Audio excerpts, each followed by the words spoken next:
श्री महालक्ष्मी कवचम। श्री गणेशाय नमः। अस्य श्री महालक्ष्मी कवच मंत्रस्य ब्रह्मा ऋषिः गायत्री छन्दः महालक्ष्मीर्देवता महालक्ष्मीप्रीत्यर्थं जपे विनियोगः। इंद्र उवाच समस्तकवचानां तु तेजस्वी कवचोत्तमम् आत्मरक्षणमारोग्यं सत्यं त्वं ब्रूहि गीष्पते। श्रीगुरुरुवाच महालक्ष्म्यास्तु कवचं प्रवक्ष्यामि समासतः 14 लोकेषु रहस्यं ब्रह्मणोदितं।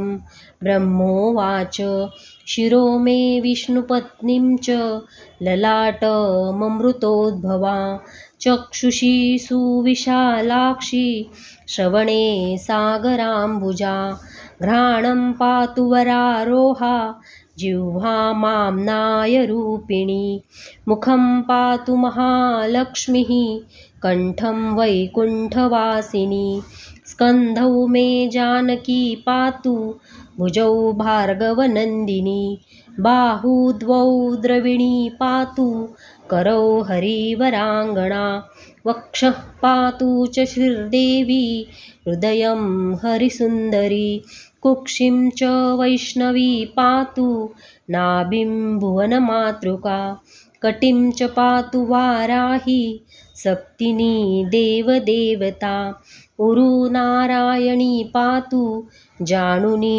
चन्द्रसोदरी इंदिरा पातु जङ्घे मे पादौ भक्तनमस्कृता नखांस्तेजस्विनी पातु सर्वाङ्गं करुणामयी ब्रह्मणालोकरक्षार्थं निर्मितं कवचश्रियः ये पठन्ति महात्मानस्ते च धन्या जगत्त्रये कवचेनावृताङ्गानां जनानां जयदा सदा मातेव सर्वसुखदा भवत्वमरेश्वरी भूयसिद्धिमवाप्नोति पूर्वोक्तं ब्रह्मणा स्वयं लक्ष्मीर्हरिप्रिया पद्मा एतन्नामन्त्रयं स्मरन् नामत्रयमिदं जप्त्वा स याति परमां श्रियं यः पठे स च धर्मात्मा सर्वान् कामान् वाप्नुयात्